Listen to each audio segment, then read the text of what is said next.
Hello everyone, एक बार फिर से आप सभी का वेलकम है आपके अपने इस चैनल पे। तो आज की इस वीडियो में हम लोग बात करने वाले हैं कि अगर आपको जेएनयू में पीजी के कोर्सेज में एडमिशन लेना है, जैसे एमए, एमएससी या फिर एमटेक, इन सब में एडमिशन लेना है तो आज का ये वीडियो आप लोग कंप्लीट वॉच कर सकते हैं। आज के इस वीडियो में हम लोग यहाँ की जो एडमिशन पॉलिसी है उसके बारे में बात करने वाले हैं। तो अगर आपको आइडिया नहीं है तो आई थिंक आपको ये वीडियो ज़रूर से वॉच कर लेना चाहिए। अगर आप एक सीरियस स्टूडेंट है, सीरियसली आप लोग प्रिपेयर कर रहे हैं जेएनयू के लिए, तो आप इस वीडियो को टाइम निकाल के 5 या 10 मिनट के लिए ज़रूर देखेंगे। बाकी अगर आपको नहीं देखना है तो आप छोड़ के जा सकते हैं। तो मेनली हम लोग 2-3 पॉइंट पे यहाँ पे बात करेंगे। एक तो इसका जो एडमिशन पॉलिसी है उसके बारे में, साथ ही साथ यहाँ पे जो एक्स्ट्रा मार्क्स वगैरह जो मिलते हैं, मतलब जो आपको एक्स्ट्रा बेनिफिट मिलता है जो कि अदर यूनिवर्सिटी में आई थिंक आपको नहीं देखने को मिलता है, बट यहाँ पर मिलता है। जब आप जेएनयू के लिए अलग से काउंसलिंग कराएंगे तो अगर आपने इन चीज़ों को अभी नहीं समझा तो हो सकता है कि आप बाद में वहाँ पे गलती कर दे। तो इसलिए मैं आपको बोल रहा हूँ कि अच्छे से समझ लीजिएगा। ओके, तो फिर आपको कोई भी प्रॉब्लम नहीं होगी। सो अभी हम लोग स्टार्ट करते हैं। गाइज़, अगर अभी तक आपने इस चैनल को नहीं सब्सक्राइब किया तो कर लीजिए, क्योंकि यहाँ पे मैं आपको काउंसलिंग के बारे में भी बताने वाला हूँ। जब काउंसलिंग का फॉर्म निकलेगा, आपको मैं बता दूँ कि जेएनयू का आपको अलग से भी फॉर्म फिल करना होगा। जब यहाँ पे सीयूईटी का एंट्रेंस हो जाएगा, उसका रिजल्ट आ जाएगा, तो उसके बाद आपको जेएनयू का जो अलग से काउंसलिंग होता है उसका फॉर्म फिल करना होगा। तो उसके लिए मैं आपको प्रॉपर गाइड करता रहूँगा अपने इसी चैनल के माध्यम से, अगर आपने चैनल को सब्सक्राइब कर रखा होगा तो। देखिए, ये जो प्रोस्पेक्टस है ये आज की डेट में यहाँ पे रिलीज़ हुआ है, जिसमें आप देख सकते हो कि क्लियरली पीजी के जो कोर्स है, इसके अलावा यहाँ पे डिप्लोमा कोर्सेज होते हैं, एडवांस डिप्लोमा कोर्सेज होते हैं, इन सब के लिए आप अप्लाई कर सकते हैं। अगर आप ऐसे स्टूडेंट हैं जिनका ड्रीम है कि बस मुझे जेएनयू में एडमिशन ही लेना है किसी भी कंडीशन में, किसी भी कोर्स में, तो भी आप इस वीडियो को देख सकते हो। मैं आपको बताऊँगा कि कैसे आपको एडमिशन मिल सकता है। तो सबसे पहले आज इस वीडियो में हम लोग देखने वाले हैं कुछ इंपॉर्टेंट पॉइंट के बारे में जो कि यहाँ पे प्रोस्पेक्टस में मेंशन है। पहला यहाँ पर यह है कि जो आपको डेप्रीवेशन पॉइंट जो मिलता है, जो एक्स्ट्रा मार्क्स मिलता है, अभी मैं समझाऊंगा आगे आपको कि ये क्या है, कैसे मिलता है। बट ये समझ लीजिए कि एडमिशन पॉलिसी में इनमें कोई चेंजेस नहीं किया गया है, इनमें कोई बदलाव नहीं किया गया है। ये इसी तरीके से मिलने वाले हैं जिस तरीके से आपको लास्ट ईयर भी मिले थे। ओके, एंड इसका जो इन्फॉर्मेशन वो पेज नंबर 46 पे दिया हुआ है, इसको भी हम लोग देखेंगे। ठीक है, इसके अलावा यहाँ पे जो रिजर्वेशन वगैरह होता है, SC ST OBC EWS PWD, या फिर आप डिफेंस कोटा में आते हो तो वो भी है। ये नॉर्मली सारी यूनिवर्सिटी में जो मिलता है वो भी यहाँ पर आपको देखने को मिलेगा। उसमें भी कोई भी चेंजेस, कोई भी बदलाव नहीं किया गया है।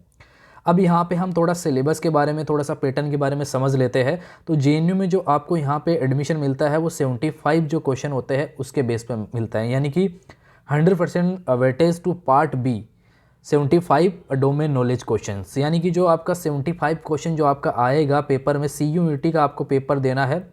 सीयूईटी पीजी का जो आप पेपर देंगे उसमें आपके पार्ट 2 होंगे, मतलब पार्ट ए और एक पार्ट है बी। तो यहाँ पे जो पार्ट ए है वो आपको यहाँ पे मतलब कर तो सकते हो, लेकिन यहाँ पे कंसीडर नहीं किया जाएगा। वेटेज जो है वो 100% जो वेटेज होगा वो 75 क्वेश्चन का ही होगा। तो आई थिंक 75 अगर आप यहाँ पे देखेंगे तो फिर जो है आपका यहाँ पे जो नंबर बनेगा वो आपका 300 में से बनेगा कि भाई 300 में से आपको कितने नंबर यहाँ पर लेके आने हैं। क्लियर। अब हम लोग इसका एडमिशन पॉलिसी यहाँ पे और जो है ये डिप्रीवेशन पॉइंट वगैरह और कम से कम कितने नंबर आपको लेके आने पड़ेंगे, तब जाके आपको यहाँ पर एडमिशन मिलने वाला है। आप एलिजिबल होंगे नहीं होंगे वो भी मैं आपको बताऊंगा। तो यहाँ पे हम लोग एडमिशन पॉलिसी के फर्स्ट पेज पे, आई मीन सॉरी 4 पेज पे है, जिसमें कि जो पॉइंट आपके लिए ज़्यादा इंपॉर्टेंट है उनके बारे में बात करेंगे। सो पहला पॉइंट यहाँ पे ये है कि अगर आपने मास्टर का एंट्रेंस दे दिया तो क्या आपको इंटरव्यू वगैरह देना पड़ता है। तो देखिए, आपको 100% जो आपका एडमिशन होता है वो CBT बेस्ड, यानी कि जो कंप्यूटर बेस्ड आपका एग्जाम होता है उसी के थ्रू आपको जो है वो देखने को मिलता है।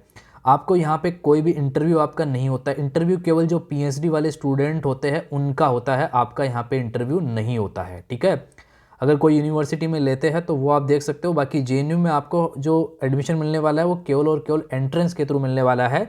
आपको कोई भी इंटरव्यू नहीं देना है। पीजी के कोर्सेज में, पीजी में ये देख सकते हो MA, MSc और MCA, ठीक है, इनमें आपको इंटरव्यू नहीं देना होता है। क्लियर। अब यहाँ पे हम लोग आगे वाले पेज पे चलते हैं। अगर आप बीटेक के लिए प्रिपेयर कर रहे हो तो बीटेक और MBA के लिए यहाँ से आप लोग देख सकते हैं, बट अभी हम लोग MA वाले स्टूडेंट के लिए बात करते हैं। सो अब यहाँ पे हम लोग बात करेंगे जो डेप्रीवेशन पॉइंट है उसके बारे में। अब एक्चुअली ये क्या होता है थोड़ा सा आप समझ लीजिएगा। हालांकि मैंने इस पे ऑलरेडी काफ़ी सारी वीडियोस बना रखे हैं अपने पुराने वाले चैनल पे, बट इस चैनल पे नहीं है तो मैं आपको एक बार और अच्छे से समझा देता हूँ। सो डेप्रीवेशन पॉइंट आपको जो मिलते हैं वो मैक्सिमम कितने मिलते हैं, 12 मिलते हैं। इससे ज़्यादा आपको नहीं मिलने वाले हैं, 12 पॉइंट से ज़्यादा आपको नहीं मिलेंगे। यहाँ पे पॉइंट आपके परसेंट में काउंट हो जाते हैं, जैसा कि लास्ट ईयर आपका जो कट ऑफ आया था उसमें इसी तरीके से उन लोगों ने मेंशन किया था। मैं कट ऑफ का भी आपको वीडियो बना के बता दूंगा, बट थोड़ा पेशेंस आपको रखना पड़ेगा, सारे वीडियोस एक साथ अपलोड नहीं किए जा सकते। क्लियर। सो यहाँ पे जो डेप्रीवेशन पॉइंट है वो मैंने बताया मैक्सिमम 12 मिल सकता है आपको। तो यहाँ पे जो है क्वार्टल डिस्ट्रिक्ट होता है वो 1 और 2 करके है, ऐसे 1 और 2 करके। तो अब ये क्या होता है कि एक लिस्ट बनाई गई है, उस लिस्ट में आपका स्टेट है, आपके डिस्ट्रिक्ट है, और फिर उसमें आपका क्वार्टल डिस्ट्रिक्ट में कौन सा है या कौन सा नहीं है वो आपको वहाँ से पता चलता है। तो अब ये एक्चुअली होता किसके बेस पे, एक तो 10th और एक 12th के बेस पे होता है, और एक आपका जो ग्रेजुएशन का लेवल है, आई मीन 10th और 12th के बेस पे एक्चुअली मेन तो मिलता है आपको। तो ये किस किस बेस पे आई मीन कितने कितने नंबर आपको मिलते हैं वो देखते हैं। तो यहाँ पे मैंने आपको बताया कि क्वार्टल 1 और क्वार्टल 2 दो करके यहाँ पर दिया हुआ है। क्लियर हुआ आपको। तो जैसे यहाँ पे यूजी वाले स्टूडेंट के लिए ये है और ये पीजी वाले स्टूडेंट के लिए। तो पीजी की यहाँ पे बात करें तो 10th और 12th के अकॉर्डिंग अगर आप 1 में आ रहे हो तो आपको 3 यहाँ पे मिल रहा है और यूजी का 3 मिल रहा है। ठीक है, इस तरीके से आपको 6 यहाँ पे मिल जाता है। इसी तरीके से क्वार्टल 2 में आपको यहाँ पे पीजी के लिए है, यहाँ पे आपको 2 का जो बेनिफिट है वो यहाँ पे देखने को मिल रहा है। तो 1 में जो है आपको एक्चुअली ज़्यादा मार्क्स मिलते हैं। तो यहाँ पे जैसे ये दिया गया है, इस वाले को आप समझिएगा एक बार अच्छे से, कि जैसे ये 10th और 12th के हिसाब से ही है। तो जैसे मान लीजिए इफ़ 10th आपने किया है फ्रॉम क्वार्टल 1, ठीक है, और 12th आपने किया है वो भी 1 से किया है। समझिए बात को, 10th भी आपने 1 से किया है और 12th भी आपने 1 से किया, तो आपको जो बेनिफिट मिलेगा वो किसका मिलेगा, वो 1 का मिलेगा, यानी कि जिसमें ज़्यादा नंबर मिलते हैं उसका बेनिफिट मिलेगा। इनकेस आपने जो है 10th तो किया है 1 से, लेकिन 12th किया आपने क्वार्टल 2 से, तो भी भाई आपको कोई दिक्कत वाली बात नहीं है, आपको बेनिफिट किसका मिलेगा, 1 का ही मिलेगा, मतलब ज़्यादा नंबर वाले का ही मिलेगा। और अगर आपने 10th जो है वो 2 से किया है, समझिएगा बात को, 10th 2 से किया है और 12th आपने 1 से किया है, तो भी आपको बेनिफिट फर्स्ट का ही मिलेगा। बस एक कंडीशन दी हुई है कि अगर आपने 10th भी 12 से किया है और 10th भी जो है क्वार्टल 2 से किया है और 12th भी 2 से किया है, तब जाके जो है आपको यहाँ पे बेनिफिट जो मिलेगा वो किसका मिलेगा, 2 का मिलेगा। ठीक है, तो ये तो नहीं होगा आपने जो है यहाँ पे 1 से किया है तो आपको 1 का बेनिफिट मिल जाएगा। क्लियर हुआ आपको। अब देखिए ये जो लिस्ट बनाई गई है ये आप देख सकते हो कि ये सारे जो पॉइंट है इनको कवर करते हुए ये लिस्ट बनाई गई है। अभी मैं आपको बता दूंगा ये लिस्ट आपको कहाँ से देखने को मिलने वाली है। अब इसके अलावा यहाँ पे जो ऑल फीमेल है कश्मीरी माइग्रेंट को भी जो है यहाँ पे देखिए जो है यहाँ पे आपको 5 डेप्रीवेशन पॉइंट जो है वो देखने को मिलते हैं। इसके अलावा जो है यहाँ पे जो ऑल फीमेल कैंडिडेट है उनको भी मिलता है। SC ST के लिए यहाँ पे 7 मार्क्स मिलता है, अदर के लिए 5 मार्क्स यहाँ पे मिलता है, मतलब डेप्रीवेशन पॉइंट आपको मिलता है। सो अगर आप गर्ल्स है इसका मतलब ये है कि आपको नंबर मिलने वाला है। बट ध्यान रखना कि जब आप फॉर्म को फिल करते हो, काउंसलिंग का फॉर्म फिल करते हो, तो गलती मत कर देना, उस समय हम बताएंगे आपको, अगर आप चैनल पे रहेंगे तो यही चीज़ मैं बार बार रिपीट कर रहा हूँ। अब देखिए इसके अलावा यहाँ पे डिफेंस कोटा के लिए भी जो है यहाँ पे एक्चुअली कुछ कैटेगरी है, उसके अकॉर्डिंग फिर आपको एडमिशन मिलता है। ये सारी कैटेगरी है यहाँ पे देखिए। अब आपका कौन सा कैटेगरी यहाँ पे है उसके हिसाब से ये आप देख लीजिएगा और आपको यहाँ पे एडमिशन उस कैटेगरी के लिए भी मिलेगा, मतलब सीट आपके लिए अलग से रिजर्व रहेगी। ठीक है, तो यह आपको आया समझ में। ठीक है, आगे वाले पेज पे हम बढ़ते हैं। अब यहाँ पे जो है, एक मिनट, अब हम बात करते हैं जो मैं आपको बता रहा था कि आपको मिनिमम कितना स्कोर जो है वो लेके आना पड़ेगा। ठीक है, सो अगर आप इन सभी प्रोग्राम के लिए तैयारी कर रहे हैं, मतलब MA MSc MCA, इन सब में आपको जैसे कि अगर आप EWS कैटेगरी या फिर जनरल कैटेगरी के स्टूडेंट हो तो आपको 30% मार्क्स लेके आना पड़ेगा। अगर आपने 30% से कम गेन किया तो आप एलिजिबल नहीं रहेंगे। आपका जो रिजल्ट रहेगा उस पर नॉट एलिजिबल जो है लिखा हुआ आएगा, मतलब आपने क्वालिफाई नहीं किया, आई थिंक नॉट क्वालिफाई यहाँ पे लिखा हुआ शो करता है।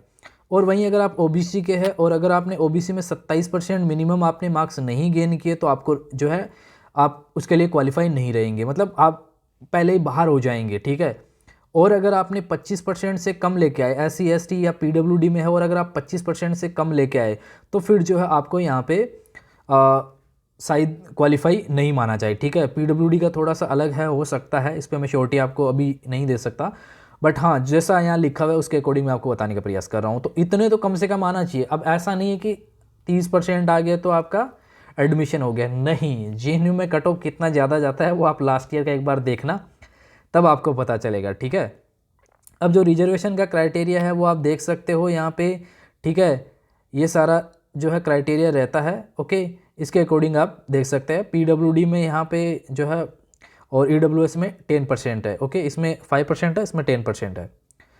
तो आप जब फॉर्म को फिल करते हैं तो वहाँ पे आपको ये चीज़ें ध्यान में रखनी है, वहाँ पे कोई गलती नहीं करनी है। अगर वहाँ पे गलती कर दिए तो इसका मतलब फिर सब बेकार चला जाएगा। ओके, सो ये कुछ फॉरेन नेशनल स्टूडेंट्स के लिए है। तो अब यहाँ पे एक और जो पेज है जिसमें और इम्पोर्टेंट जो पॉइंट है वो दिए गए हैं। तो इसमें जो है एक्चुअली आपका जो एडमिशन का जो दिया गया है कि सीट वगैरह जो यहाँ पे मतलब जो सीटें आपको देखने को मिलती है वो सेंटर या फिर जो स्कूल्स होते हैं उनमें आई मीन उन्हीं के अकॉर्डिंग जो है आपको देखने को मिलती है। ओके,